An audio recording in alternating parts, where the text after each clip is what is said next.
যাদের দিলের মধ্যে ঈমানের জ্বালাতন আছে, যাদের দিলের মধ্যে কিঞ্চিত পরিমাণ যাররা পরিমাণ ঈমানের নূর আছে, নাস্তিক বেঈমান মুরতাদ যারা আছে, তারা যতই ষড়যন্ত্র করুক, মোবাইলের মাধ্যমে করুক, টিভি সিনেমার মাধ্যমে করুক, নাটকের মাধ্যমে করুক, অশ্লীলতা দিয়া করুক, কিন্তু এটা তাদেরকে মনে রাখতে হবে, যাদের দিলের ভিতরে ঈমানের নূর আছে, এই ঈমানওয়ালা বান্দাগুলি কখনো বাম পথে চলে না, কখনো বাম পথে চলে না, খারাপ পথে যায় না, ভালো পথে চলার চেষ্টা করে। যদিও দেখা যায় অনেক সময় তাদের এমন অবস্থা হয়, নামাজ বাদ জায়গা, অনেক সময় এমন আছে রোজা রাখতে পারে না, কিন্তু ওই ঈমানের নূরওয়ালা বান্দাগুলি, ওই যুবকগুলি যখন দেখে কোরআনের বিরুদ্ধে কেউ কথা বলে, মাদ্রাসার বিরুদ্ধে কেউ কথা বলে, মসজিদের বিরুদ্ধে কেউ কথা বলে, উলামায়ে কেরামের বিরুদ্ধে কেউ কথা বলে, তখন এই যুবকগুলো পিছে থাকে না, আগে থেকে বুলেটের গুলি তাদের বুকের মধ্যে নিয়ে এনে কথা ঠিক কিনা বলেন?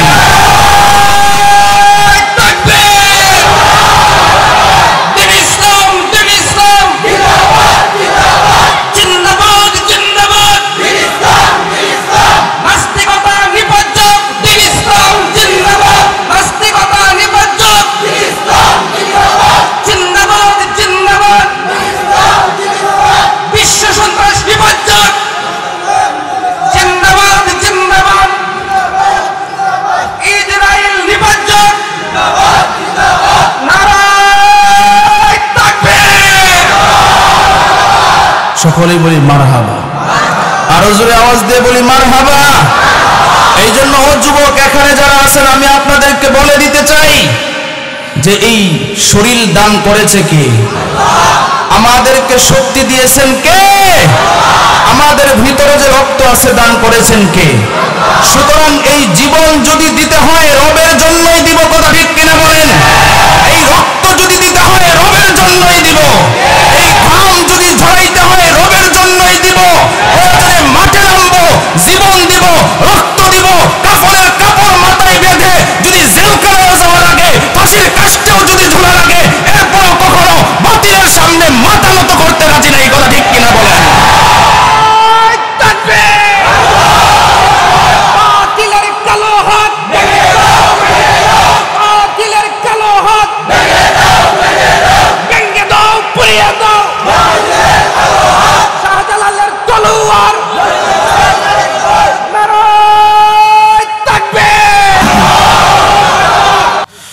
নবীর উম্মতের দল, আল্লাহ রাব্বুল আলামিন আমাদেরকে এখানে আনছেন।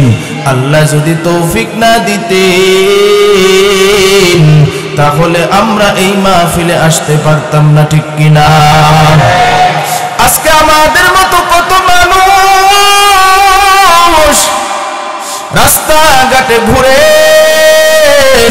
দোকানপাটে বসে আড্ডা দেয়, চায়ের দোকানে বসে আছে না নাই?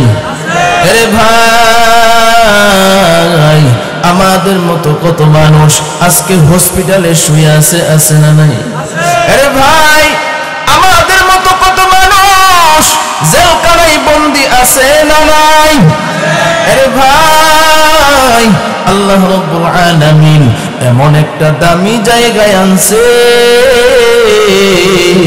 নবীজি জানায় দিয়েছেন, যেই জায়গার মধ্যে কোরআনের আলোচনা হয়, হাদিসের আলোচনা করা হয়, নবীজি জানায়া দিয়েছেন সেই জায়গাটা হইল জান্নাতের বাগান।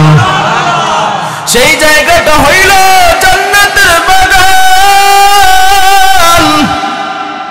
আরে ভাই, শুধু নবী এটা জানাইছে তা না রে ভাই, নবী জানায়া দিয়েছেন এরকম জান্নাতের বাগান যারা আয়োজন করবে, যারা এখানে আসবে, যারা এখানে আলোচনা করবে, নবীজি জানায়া দিয়েছেন তিন দলের সগীরা গুনাহ আল্লাহ মাফ করে দিবেন। আরে ভাই, তাহলে এত বড় নেয়ামতের একটা জায়গায় আমরা আসলাম, আমাদেরকে আনছেন কি? আরো জোরে আওয়াজ দিয়ে বলেন কি? আজকে দেখেন এমন একটা রাত্র, যেই রাত্রটা বড় বরকতময়, হাদিসের মধ্যে আছে লাইলাতুন নিসফি মিন শাবান, নবীজি জানায় দিয়েছেন শাবান মাসের মধ্য রজনী এটা অনেক বরকতময় রাত্রি। হাদিসের মধ্যে আছে মুআজ ইবনে জাবাল রাদিয়াল্লাহু তাআলা আনহু থেকে বর্ণিত, তিনি জানায়া দিয়েছেন পয়গম্বর বলেছেন এই রাত্রটা এমন বরকতময়, এমন বরকতময়, এই রাত্রিতে আল্লাহ রাব্বুল আলামিন তার সমস্ত বান্দাদেরকে ক্ষমা করে দেন।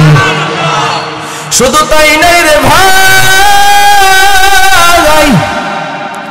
এই রাত্রিটা এমন বরকতময়, আল্লাহ পয়গম্বর জানিয়ে দিয়েছেন এই রাতের মধ্যে অগণিত বরকত রহমত নাজিল হইতে থাকে। সুবহানাল্লাহ। আরে ভাই, তবে মুআজ ইবনে জাবাল রাদিয়াল্লাহু তাআলা আনহু দুইটা কথা বলেছেন।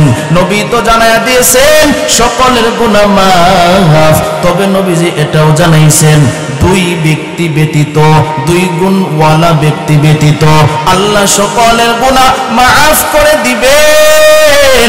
মুআজ ইবনে জাবাল বলেন এক নাম্বার ব্যক্তি কাকে আল্লাহ মাফ করবেন না? আল্লাহ ডাক দিয়া কয় এক নাম্বার ব্যক্তি হলো যে নাকি আমার আল্লাহর সাথে শিরিক করে। এক নাম্বার যে আল্লাহর সাথে শিরিক করে তার গুনাহ আল্লাহ মাফ করবেন না। আল্লাহ রাব্বুল আলামিন কোরআনে বলেছেন ইন্না শিরকা লাযুলমুন আযীম, নিশ্চয়ই শিরিক হইল অন্ধকার, এমন একটা অন্ধকার এই শিরিকের গুনাহ আল্লাহ মাফ করবেন। আরে ভাই, দুই নাম্বার তিনি জানায়া দিয়েছেন যারা হিংসা করে, হাসাদ করে, আল্লাহর পয়গম্বর তাদের ব্যাপারে জানায়া দিয়েছেন এই দুই গুণওয়ালা ব্যক্তির গুনাহ আল্লাহ মাফ করবে না। এছাড়া বাকি যত বান্দা আল্লাহর আছে আল্লাহর কাছে যদি ক্ষমা চায় আল্লাহ রাব্বুল আলামিন তাদের সমস্ত গুনাহগুলি মাফ করে দিবেন। তাহলে চিন্তা করে দেখেন আমরা এখানে যারা আছি গুণগতভাবে আমরা সকলেই মানুষ, কথা ঠিক কিনা বলেন? আরে ভাই, কিন্তু একবার কি ভেবেছেন কখনোই কিন্তু আমরা আল্লাহর কাছে এই কথা বলি নাই ওগো রব, ওগো আমাদের আল্লাহ আমাদেরকে তুমি মানুষ বানাও বলছি? কোনদিন আল্লাহর কাছে দরখাস্ত জানাইছি? না, জানাই নাই। তবে খেয়াল করে দেখেন আল্লাহ রাব্বুল আলামিন আমাদেরকে যদি আজকে মানুষ না বানাইয়া কুকুর, শুয়োর, ভেড়া, বকরি বানাইতে পারতো কি পারতো না? আরে ভাই, এক নাম্বার তো আল্লাহ মানুষ বানাইছে, দরখাস্ত করি নাই। দুই নাম্বার নেয়ামত আমরা কি পেয়েছি? দুই নাম্বার নেয়ামত আমরা পেয়েছি আল্লাহ রাব্বুল আলামিন আমাদেরকে মুসলমানের ঘরে জন্ম দিয়েছেন, কথা ঠিক কিনা? আরে ভাই, আল্লাহ যদি আমাদেরকে মুসলমানের ঘরে জন্ম না দিয়া হিন্দু, বৌদ্ধ, ইহুদি, খ্রিস্টানের ঘরে জন্ম দিতে পারতো কি পারতো না? আরে ভাই, জামাল ঘরের মুসলমান, এই দুইটা নেয়ামত পেয়েছি। শুধু তাই নয়, আরেকটা নেয়ামত আল্লাহ আমাদেরকে দিয়েছেন, যেই নেয়ামত পাওয়ার জন্য অন্য অন্য নবীরাও আল্লাহর কাছে দরখাস্ত করছে। সুবহানাল্লাহ।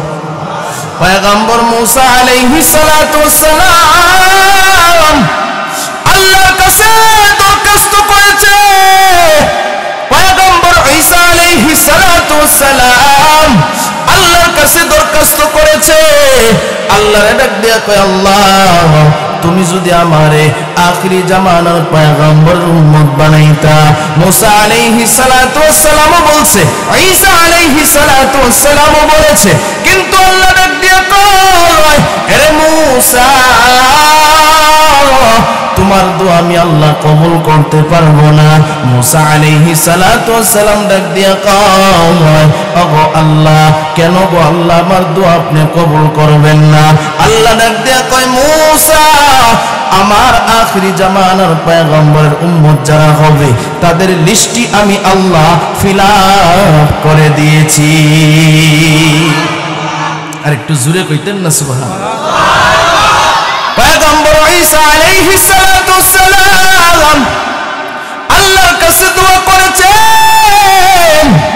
ঈসা আলাইহিস সালাতু ওয়াস সালামের দোয়া আল্লাহ কবুল করেছেন।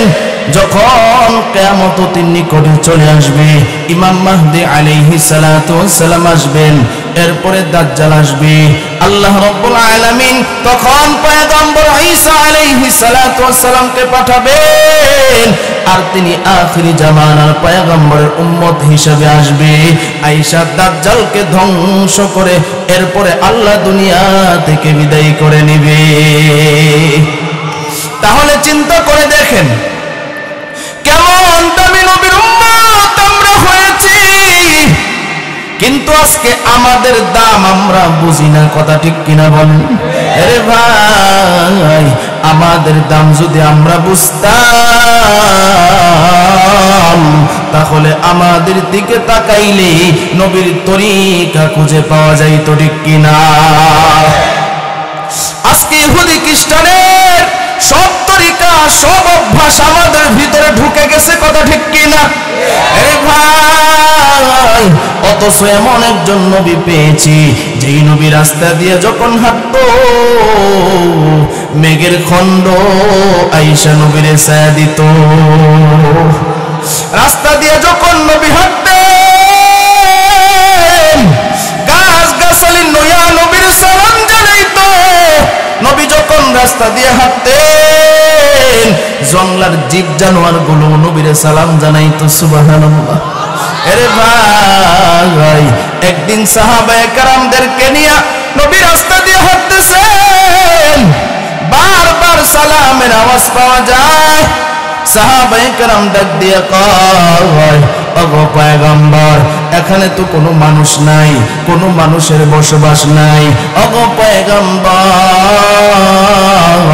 তাহলে সালামের আওয়াজ করতে কে আসে? নবী আমার ডাক দিয়ে কয়,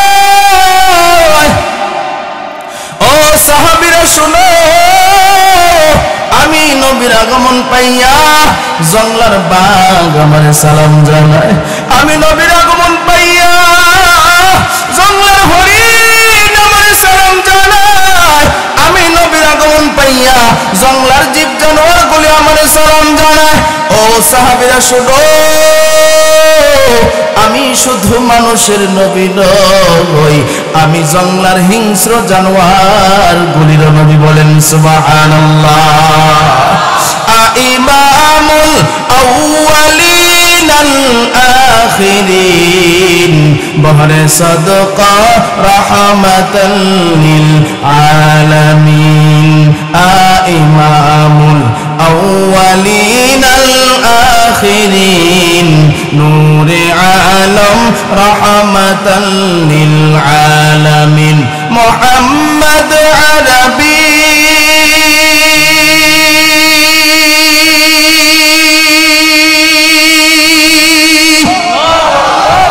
आइया नबी रस्ते पे शुआ आलम हुआ उसकी पैदाइश से उजाला। आलम हुआ उसकी पैदाइश से उजाला। शफीउल उम्म हमारा नबी रोज क़यामत शफाअत करेगा अल्लाह के पास गुनाहगार उम्मत। शफाअत करेगा अल्लाह के पास गुनाहगार उम्मत। এমন একজন নবীর উম্মত আমরা হয়েছি। নবী আল্লাহর ডাক দিয়ে কয়, আল্লাহ অন্য নবীর উম্মতের হায়াত বেশি, বেশি হায়াত পায়া তারা বেশি নেক আমল করেছে। ওগো আল্লাহ, আমার তো উম্মতের হায়াত কম, আমার উম্মতেরা এত নেক আমল কেমনে করবে? আল্লাহ ডাক দিয়ে কয়, ওগো পয়গম্বর, আপনার কোনো টেনশন নাই, কোনো চিন্তা নাই। আমি আপনার উম্মতের জন্য স্পেশাল কিছু দিন এবং রাত্রি লিখে রেখেছি। বলেন সুবহানাল্লাহ। পয়গম্বর ডাক দিয়ে আল্লাহ, আমার উম্মতের জন্য আপনি কি স্পেশাল দিন রাত্র রাখছেন? আল্লাহ কোরআনে জানিয়ে দিয়েছে, ইন্না আনজালনাহু ফি লাইলাতিল কদর ওয়া মা আদরাকা মা লাইলাতুল কদর লাইলাতুল কদরি খায়রুম মিন আলফি শাহর। আল্লাহ রাব্বুল আলামিন কোরআনে জানিয়ে দিয়েছেন, ওগো পয়গম্বর, এমন একটা রাত্রি রাখলাম যে রাত্রির নাম হলো লাইলাতুল কদর। এই লাইলাতুল কদরের রাতটা কত দাম আপনি জানেন? নবী ডাক দিয়ে কয়, ওগো আল্লাহ, না আমি জানি না। আল্লাহ আবার জানায় দেয়, এমন দাম, এমন দাম, হাজার মাস ইবাদত করলে যে পরিমাণ সওয়াব হয় এর চাইতে বেশি সওয়াব আল্লাহ তাআলা শবে কদরের রাতে ইবাদত করলে এত পরিমাণ সওয়াব দিয়ে দেয়। আল্লাহ আল্লাহ क्या मुबारक नाम है, अल्लाह अल्लाह आशिकों का काम है, अल्लाह अल्लाह इचे शिरीनिस्त नाम शिरो शक्कर मिकुनद जानम तमाम। अल्लाह अल्लाह तू मेरा गफ्फार है, अल्लाह अल्लाह तू मेरा सत्तार है। अल्लाहु আকবার বলেন, আর জোরে আওয়াজ দিয়ে বলেন আল্লাহু আকবার। তাহলে চিন্তা করে দেখেন কেমন নেয়ামত আল্লাহ দান করেছেন, কথা ঠিক কিনা বলেন? সেই নেয়ামত পাওয়ার পরে নেয়ামতের শুকরিয়া আদায় করার দরকার আছে না নাই? নাকি না শুকরিয়া আদায় করব, নাকি ঝগড়া বিবাদ করব, নাকি মানব, এগুলো করা যাবে না। শুকরিয়া আদায় করতে হবে কার? আরো জোরে আওয়াজ দিয়ে বলেন কার? সেই আল্লাহ আমাদেরকে কোরআনের দিক নির্দেশনামূলক আয়াতগুলো জানায়া দিয়েছেন। এর মধ্যে একটি আয়াতে কারিমা আমি আপনাদের সামনে তেলাওয়াত করেছি। আল্লাহ রাব্বুল আলামিন বলতেছেন, আল্লাহকে কিভাবে আমরা রাজি করব আর আল্লাহ কিভাবে আমাদের প্রতি খুশি হবেন শুনেন। আমরা এখানে যারা আসছি কাকে খুশি করার জন্য? আল্লাহকে। আল্লাহ এটাই আমাদেরকে জানাইতেছেন যে শোনো, এই জামাল ঘরের মধ্যে তো মানুষ কম ছিল না, ছিল। আজকে যদি গান হইতো দেখতেন ফ্যান্ডেলে জায়গা দেওয়া যাইতো না, কথা ঠিক কিনা বলেন? আজকে যদি গুনার কোনো অশ্লীল নাচানো হইতো তখন জায়গা দেওয়া হইতো না। মানুষকে রাস্তা থেকে দেখার এরকম সিস্টেম হয়ে যাইতো, আশেপাশে এরকম জায়গা দেওয়া যাইতো না। কিন্তু এমন অবস্থা, জান্নাতি বাগান, জান্নাতি পরিবেশ হওয়ার পরেও আজকে মানুষ কম, কথা ঠিক কিনা বলেন? তবে শুনেন, মানুষ কম হওয়ার অর্থ এটাই, নবীজি জানায়া দিয়েছেন যে ভালো কাজে তো ভালো মানুষকে আল্লাহ আনে, শয়তান গুলোরে আনে না, কথা ঠিক কিনা বলেন? ভালো কাজে ভালো মানুষরাই আসতে পারে। আল্লাহকে রাজি খুশি করার জন্য আমরা আসছি, কথা ঠিক কিনা বলেন? আল্লাহ আমাদেরকে এটা বোঝাচ্ছেন, শোনো, মানুষের মধ্যে এমন কিছু মানুষ আছে, অমিনান নাসি মান ইয়াশরি নাফসাহু বিতিগা মারদাতিল্লাহ। উলামায়ে কেরাম এখানে আছেন, উলামায়ে কেরাম তো বুঝবেন, আপনারা যারা আছেন বুঝেন। আল্লাহ বলতেছেন মানুষের মধ্যে এমন কিছু মানুষ আছে যারা নাকি আমি আল্লাহকে রাজি খুশি করার জন্য দুনিয়ার সব ত্যাগ করতে রাজি, কথা ঠিক কিনা বলেন? আল্লাহ বলেন আল্লাহু রাউফুম বিল ইবাদ, যেই বান্দাগুলি আমি আল্লাহকে রাজি খুশি করার জন্য দুনিয়ার সব কিছু ত্যাগ করবে, আল্লাহ ডাক দিয়া কয় ওই বান্দাদের উপরে আমি রাজি খুশি হয়ে যাই। একটু জোরে কইতেন না সুবহানাল্লাহ? তাহলে আমরা আল্লাহকে রাজি খুশি করতে চাই কি চাই না? আরো জোরে আওয়াজ দিয়ে বলেন। আল্লাহর পয়গম্বর বলেন আল মারউ মা'a মান আহাব্বা, যার সাথে যার মহব্বত থাকবে তার সাথে তার কিয়ামতে হাসর নাসর, কথা ঠিক কিনা বলেন? আপনি যদি ইহুদি খ্রিস্টান নাসারাগোর সাথে চলেন, তাহলে কি আল্লাহর ওলিগোর সাথে আপনার হাসর নাসর হবে? জোরে আওয়াজ দিয়ে বলেন। এই যে মাশাআল্লাহ আপনারা যুবক মানুষ এখানে বসে আছেন, উলামায়ে কেরামের চেহারা দেখতেছেন। নবী হাদিসের মধ্যে বলছে, শোনো চারটা বিষয় সংক্ষেপে বলি। উলামায়ে কেরাম তো আছেন, হাদিস পড়েছেন, জানেন, আপনাদেরকে একদম সহজে বুঝাই। নবী বলেছেন চারটা জিনিস এরকম আছে যে বিষয়গুলো কিচ্ছু করা লাগবে না, শুধু তাকায়া থাকবে আর রব সব দিতে থাকবে। কয়টা বিষয়? এক নাম্বার হইল কিতাব আল্লাহ। জোরে বলেন সুবহানাল্লাহ। এখানে কার কিতাবের আলোচনা হইতেছে? আরো জোরে আওয়াজ দিয়ে বলেন। আল্লাহর কিতাবের আলোচনা হইতেছে। আপনি কিচ্ছু পারেন না, কোরআন শরীফ পড়তেও পারেন না, আপনি কোরআন শরীফ ভালোভাবে শুদ্ধ করে জানেন না, শুধু এরকম তাকায়া আছেন। আল্লাহর পয়গম্বর বলে তাকায়া থাকলেই রব সব দিতে থাকে। এক নাম্বার কি জানলাম? কিতাব আল্লাহ, রবের কালাম, তাকায়া থাকলেই কি সব। দুই নাম্বার হলো বাইতুল্লাহ, বাইতুল্লাহর দিকে তাকায়া থাকলেই রব সব দিতে থাকে। তিন নাম্বার হইল মা বাবা, মা বাবার চেহারার দিকে তাকায়া থাকলেই রব সব দিতে থাকে। চার নাম্বার হইল উলামায়ে কেরাম, উলামায়ে কেরামের চেহারার দিকে তাকায়া থাকলে রব সব দিতে থাকে, সগীরা গুনাহগুলি মাফ করে দেয়। তাহলে আপনারা যারা বসছেন আপনাদের ভাগ্য ভালো না খারাপ? আরো জোরে আওয়াজ দিয়ে বলেন, ভালো না খারাপ? আল্লাহ আপনাদেরকে পছন্দ করছে বিদায় এমন মজলিসে নিয়ে আসছে, কথা ঠিক কিনা বলেন?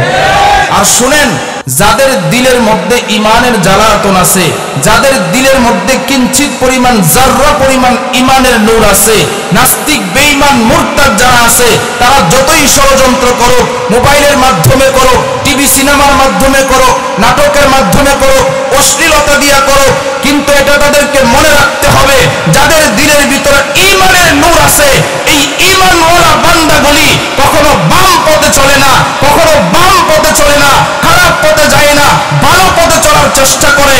যদিও দেখা যায় অনেক সময় তাদের এমন অবস্থা হয়, নামাজ বাদ জায়গা, অনেক সময় এমন আছে রোজা রাখতে পারে না, কিন্তু ওই ইমানের নূরওয়ালা বান্দাগুলি, ওই যুবকগুলি যখন দেখে কোরআনের বিরুদ্ধে কেউ কথা বলে, মাদ্রাসার বিরুদ্ধে কেউ কথা বলে, মসজিদের বিরুদ্ধে কেউ কথা বলে, উলামায়ে কেরামের বিরুদ্ধে কেউ কথা বলে, তখন এই যুবকগুলো পিছে থাকে না, আগে থেকে বুলেটের গুলি তাদের বুকের মধ্যে নিয়ে এনে, কথা ঠিক কিনা বলেন?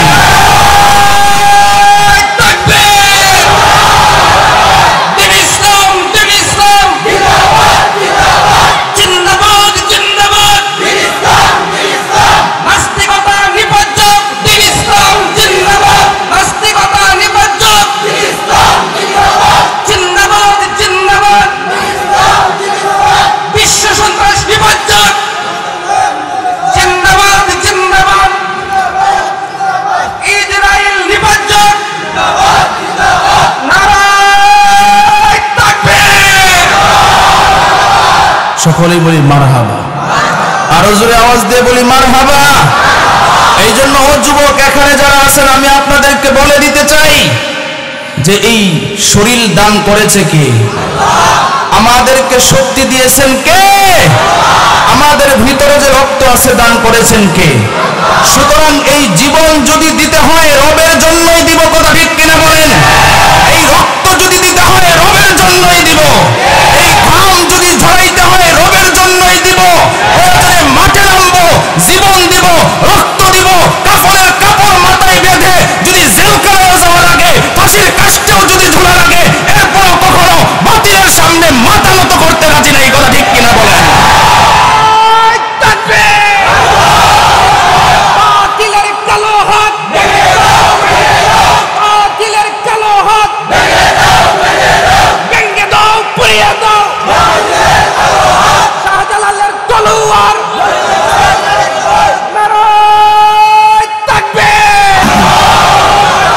আল্লাহ কবুল করুক, বলেন আমিন। এই জন্য খুশি করব কাকে? আরো জোরে আওয়াজ দিয়ে বলেন কাকে? আল্লাহ। তবে সেই খুশিটা হতে হবে একমাত্র রবের জন্য, কথা ঠিক কিনা বলেন? যেমন কিতাবের মধ্যে একটা ঘটনা আসছে, মক্কার মধ্যে দুইজন ব্যক্তি, প্রসিদ্ধ নাম উম্মে সালমা এবং আবু সালমা।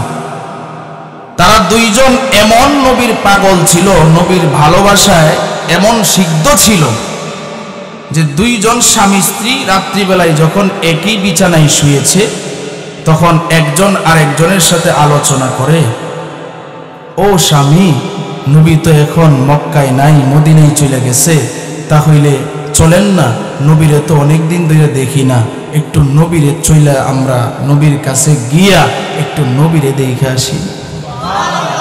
আর একটু জোরে কইতেন না সুবহানাল্লাহ। আর আমরা স্বামী স্ত্রী বিছানায় শুয়ে আলাপ করি, কিও সুদে যে টেহা লাগাইছিলাম কয় টেহা লাভ আসলো? কথা মনে হয় ভুল বললাম, ঠিক বলছি না ভুল বলছি? অমুক অমুক লোকের কাছে যে 10,000 টাকা সুদে লাগাইছিলাম কয় টেহা লাভ আইছে? এই মাসের টেহাটা কি দিছে নাকি বাকি আছে? কথা মনে হয় মিথ্যা কইছি। এমন সুদ খাওয়াইনা লোক আছে না নাই? এমন ঘুষ খাওয়াইনা লোক আছে না নাই? স্বামী স্ত্রী মিলে আলোচনা করে, পুলিশের চাকরি করে, কয় আজকে কত টিহা ঘুষ খাইছো? কিন্তু সাহাবায়ে কেরামের ঈমান এত তাজা ছিল, কয় আমার নবীরে আমি দেখি না, চলো না নবীরে একটু দেখে আসি। জোরে বলেন সুবহানাল্লাহ। হক কথা সত্য কথা বলতে গেলে কিছু মুনাফিক মার্কা আছে যারা এইগুলা সহ্য করতে পারে না, কথা ঠিক কিনা বলেন? যখন আমি কোরআন থেকে কথা বলবো কিছু আছে তাদের দিলে গিয়া ধাক্কা লাগবে, কয় হুজুরে মাটির উফরে আর আসমানের নিচের কথা না কইবো, এইগুলাকে লেগে কোয়া শুরু করছে, কথা ঠিক কিনা বলেন? এরকম উম্মে সালমা এবং আবু সালমাও যখন দুজন কথা কইতেছে, তাদের যে বংশের লোকেরা ছিল মুসলমান হয় নাই, একটা শুই না গিয়া তাদের বংশের লোকদের কাছে শুনাইছে, এই আবু সালমার উম্মে সালমা দুজন পরামর্শ করতেছে তারা নাকি মদিনায় চলে যাইব, কিন্তু সাবধান, মদিনায় যাওয়ার জন্য তাদেরকে দেওয়া হবে না। শ্বশুর বাড়ির গোষ্ঠীর লোকের কাছে বলছে, নিজের গোষ্ঠীর লোকের কাছেও বলছে। এবার উম্মে সালমা এবং আবু সালমা দিনের বেলায় যখন ব্যাগ গুছায় রওনা দেয়, এবার তার শ্বশুর বাড়ির গোষ্ঠীর লোকেরা আটকাইছে। কাদের লোক আটকাইছে? মাশাআল্লাহ, ওয়াজ বুঝতেছেন আপনারা? কষ্ট হইতেছে আপনাদের? মাশাআল্লাহ, চলবে তো ইনশাআল্লাহ? সকলেই বলেন আমিন, আবার বলেন মারহাবা, আরো জোরে আওয়াজ দিয়ে বলেন মারহাবা। এবার শ্বশুর বাড়ির গোষ্ঠীর লোকেরা আটকাইছে, আটকায় ডাক দিয়ে কয়, এ আবু সালমা, মদিনায় যাইবা যাও, তবে আমাদের মেয়ে সালমাকে নিয়ে যাওয়ার জন্য আমরা দেব না। আমাদের মেয়েকে আমাদের কাছে রেখে যেতে হবে। আবু সালমা ডাক দিয়ে কয়, ও আমার শ্বশুর বাড়ির লোকেরা, আমার বিবিকে নিয়ে আমি যেখানে মন চাই যাব, আপনারা কেন আমার বিবিকে রাখবেন? ডাক দিয়া কয়, না না, উম্মে সালমাকে নিয়ে যাওয়ার জন্য দিব না, তুমি একা একাই মদিনায় যাও। দেখবেন যাদের ক্ষমতার জোর বেশি তারা যদি মিথ্যা উল্টা পাল্টাও বলে, এরপরও তাদের কথাটাই এখন বর্তমানে সত্য হয়ে যায়। ঠিক কিনা বলেন? নর্তকীরা পতিতালয় থেকে খারাপ কাজ করেও তারা জেলখানায় থাকে না, কিন্তু উলামায়ে কেরাম সত্য কথা, হক কথা, কোরআনের কথা বলার কারণে আজকে জেলখানার ভিতরে ঢুকে ঢুকে তারা পড়ে আছে, ঠিক কিনা? কিন্তু আমরা বলবো, আল্লাহ কোরআনে জানায় দিয়েছেন, আলাইসাল্লাহু বিআহকামিল হাকিমিন, রব তো একজন আছেন, রব হইল সকল বিচারকের বিচারক, ঠিক কিনা? উম্মে সালমা তার নিজের বাড়ির লোকেরা তাকে রেখে দিল। আবু সালমা নিরুপায় হইয়া বিবির হাত ধরে যখন টান মারছে রে ভাই, তার শ্বশুর বাড়ির লোকেরাও টান মারছে। আবু সালমা একদিকে টানে, উম্মে সালমার গোষ্ঠীর লোকেরা আরেক দিকে টানে। এইভাবে যখন টানাটানি লেগে গেল রে ভাই, আবু সালমা তাদের সাথে পারে নাই, তার বিবিরে নিয়ে গেছে। এবার তার ছোট্ট মেয়েটা সালমা নাম, আমরা সকলেই এখানে যারা আছি আরবি ভাষা তো বুঝি না, আমরা এখানে যারা আছি বুঝি। আমরা অনেক সময় ছেলের নাম দইরা বিবিরে ডাক দেই, কিংবা মেয়ের নাম দইরা বাবারে ডাক দেই, কথা ঠিক কিনা বলেন? উম্মে সালমা হইল সালমার মা, উম্মে সালমা মানে সালমার মা, আবু সালমা মানে সালমার বাবা। তার মানে তার একটা মেয়ে ছিল যার নাম ছিল সালমা। ওই ছোট্ট বাচ্চাটাকে কোলে নিয়ে আবু সালমা এবার মদিনার দিকে রওনা দেয়। তার বিবিকে তার শ্বশুর বাড়ির গোষ্ঠীর লোকেরা রেখে দিয়েছে। এবার কিছুক্ষণ যাওয়ার পরে তার নিজের গোষ্ঠীর লোকেরা আটকাইছে, আটকায় ডাক দিয়া কয়, এই আবু সালমা তুমি কোথায় যাও? বলে মদিনায় যাই। বলে কেন? বলে নবীর চেহারাটা আমার বড় দেখতে মন চাই। সুবহানাল্লাহ, অনেক দিন ধরে নবীর চেহারা দেখি না, নবীকে দেখতে মন চায়, এই জন্যই মদিনার দিকে রওনা দিয়েছি। তার গোষ্ঠীর লোকেরা এবার ডাক দিয়ে কই, ঠিক আছে তুমি যাও, তবে তোমার মেয়ে যে সালমা আছে একে তুমি নিয়ে যাওয়ার জন্য আমরা দিব না। এবার সালমার বাপ ডাক দিয়ে কয়, আমি তার জন্ম দিয়েছি, আমি তার পিতা, আমার মেয়েকে আমি নিয়ে যাব, আপনারা কেন আটকাইছেন? বলে তুমি যাওয়ার অনুমতি আছে, তোমার মেয়েকে নিয়ে যাওয়ার জন্য দিব না। আবু সালমা চিন্তা করলো তাদের সাথে তো পারা যাবে না। রবের উপর তাওয়াক্কুল করে তিনি একাই সন্তানটাকে রেখে মদিনার দিকে রওনা দিয়েছেন। মদিনার দিকে রওনা দিয়েছেন। ওই নবীর আশিক যখন মদিনার গেটের মধ্যে গেছেন, আল্লাহ তখন এই আয়াত কানা কোরআনে নাজিল করে ডাক দিয়া কয়, ওয়ামিনান নাসি মান ইয়াশরি নাফসাহু বিতিগা মারদাতিল্লাহ ওয়াল্লাহু রাউফুন বিল ইবাদ।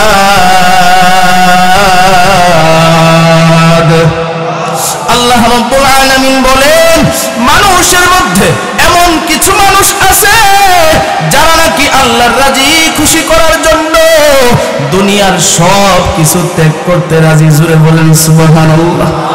আল্লাহ ডাক দিয়া কয়, যেই বান্দাগুলি আমাকে রাজি খুশি করার জন্য দুনিয়ার সব ত্যাগ করে রে ভাই, আল্লাহ ডাক দিয়া কয় আমি আল্লাহ তাদের উপরে রাজি খুশি হয়ে যায়।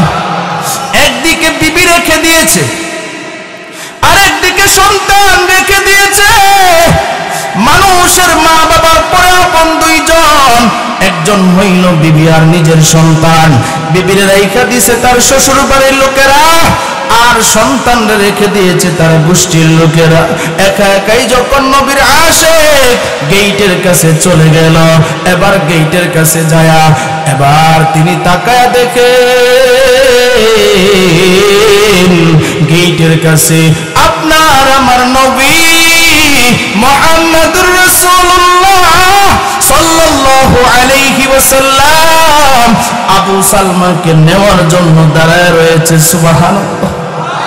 এর চাইতে বড় খুশি আর কি হতে পারে রে ভাই? নবী নিজে সাহাবীদেরকে নিয়ে ইস্তেকবালে দাঁড়িয়ে রয়েছে। আবু সালমা নবীর চেহারা যখন দেখেছে, চোখের পানিও রাখতে পারে নাই। নবীর চেহারা দেখার সাথে সাথে হাউমাউ করে কেঁদে দিয়েছে, আর নবীর গিয়ে জড়ায় ধরছে, ডাক দিয়া কয়, পয়গম্বর আপনার দেখার জন্য মনটা বড় পাগল,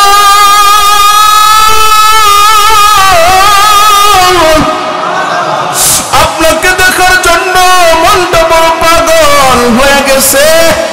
ওগো পয়গম্বর আপনাকে দেখার সাথে সাথে আমার অন্তরটা শীতল হয়ে গেছে। সুবহানাল্লাহ। নবী ডাক দিয়া কয়, আবু সালমা তুমি না তোমার স্ত্রী সন্তানকে নিয়ে আসার কথা।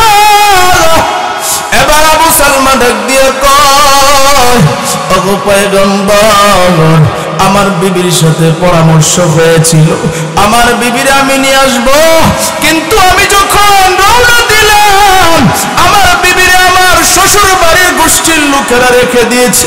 এরপরে যখন সামনে আগাইলাম আমার সন্তানরে আমার নিজের গোষ্ঠীর লোকেরা রেখে দিয়েছে। এবার নবী ডাক দিয়া কয়, এরে আবু সালমা, টেনশনের কোনো কারণ নাই, কারণ আল্লাহ কোরআনে জানায়া দিয়েছেন ইন্নাল্লাহা মা'আস সাবিরিন।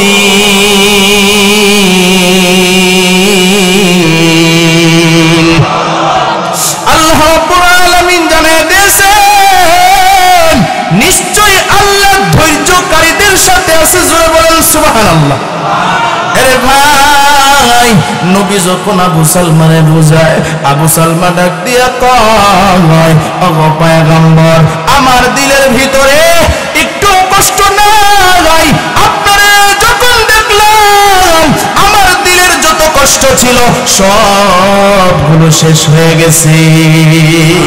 কারণ নবীর চেহারা এমন সুন্দর ছিল রে ভাই, নবীর চেহারার দিকে যেই তাকাইতো ইমানের নজরে, ইমান নিয়ে যখন নবীর চেহারার দিকে তাকাইতো তখন এমন সুন্দর চেহারা দেখে নিজেকে আর ঠিক রাখতে পারতো না। নবীর চেহারা এমন সুন্দর ছিল, কাফের বেঈমানও যদি নবীর দিকে তাকাইতো, কাফের বেঈমানগুলো পর্যন্ত কালিমা পড়ে মুসলমান হয়ে যাইতো। সুবহানাল্লাহ। আরে ভাই, আমার নবী কেমন সুন্দর ছিল জানেননি? আল্লাহ পয়গম্বর এমন সুন্দর ছিল, ওনার দুধমা ছিল হালিমাতুস সাদিয়া, ওনার আপন মা ছিল আমেনা। দুইজন একদিন কথা কয়, এরে আমেনা, তুমি তো জানো তোমার সন্তান কেমন সুন্দর, আমি যে মুহাম্মাদুর রাসূলুল্লাহ সাল্লাল্লাহু আলাইহি ওয়াসাল্লামকে দুধ খাওয়াই, এমন সুন্দর সন্তান আমি জীবনে একটাও দেখি নাই। জুড়ে বলেন সুবহানাল্লাহ। এমন সুন্দর সন্তান আমি জীবনে একটাও দেখি নাই।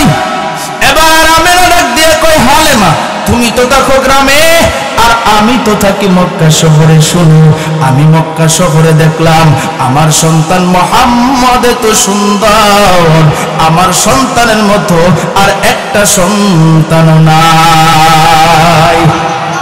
এবার জিবরাইল আলাইহিস সালাতু ওয়াস সালাম ওই মজলিসে এসে হাজির। সুবহানাল্লাহ। মানুষের সুরত ধরে জিবরাইল হাজির। জিবরাইল আলাইহিস সালাতু ওয়াস সালাম ডাক দিয়ে কয়, আপনাদের মধ্যে কি যেন কথা হইতেছিল, আমি শুনে ফেলেছি। জুড়ে বলেন সুবহানাল্লাহ। কয়, আমাদের সন্তান মুহাম্মদকে নিয়ে কথা হইতেছিল। সুবহানাল্লাহ। কি কথা বলতেছিলেন? বলে আমাদের সন্তানের চাইতে সুন্দর আর একটা সন্তান দেখি নাই। বলে শুনেন ও হালেমা, ও আমেনা, আপনারা তো অল্প কিছু জায়গা দেখেছেন, তবে আমারে চিনেননি আমি কি? বলে না, আপনাকে তো চিনি না। কয়, আমার স্পেশাল একটা পাওয়ার আছে। বলে কি পাওয়ার আপনার? বলে আমি সেকেন্ডে পুরো পৃথিবী ঘুরতে পারি। সুবহানাল্লাহ। সেকেন্ডে পুরো পৃথিবী ঘুরে ঘুরে দেখলাম মুহাম্মাদুর রাসূলুল্লাহ সাল্লাল্লাহু আলাইহি ওয়াসাল্লাম চেহারা তো সুন্দর, এর বিপরীতে এমন সুন্দর চেহারা আর একটাও না, আর একটা চেহারাও নাই। তখন স্বয়ং আমাদের রব জিবরাইল ডাক দিয়ে কয়, জিবরাইল, আমার বন্ধুর ব্যাপারে যে কথা বলেছো এই কথাটা তোমারও হয় না। আমি আল্লাহর থেকে আমার বন্ধু কেমন সুন্দর সেই কথাটা তুমি শুনো।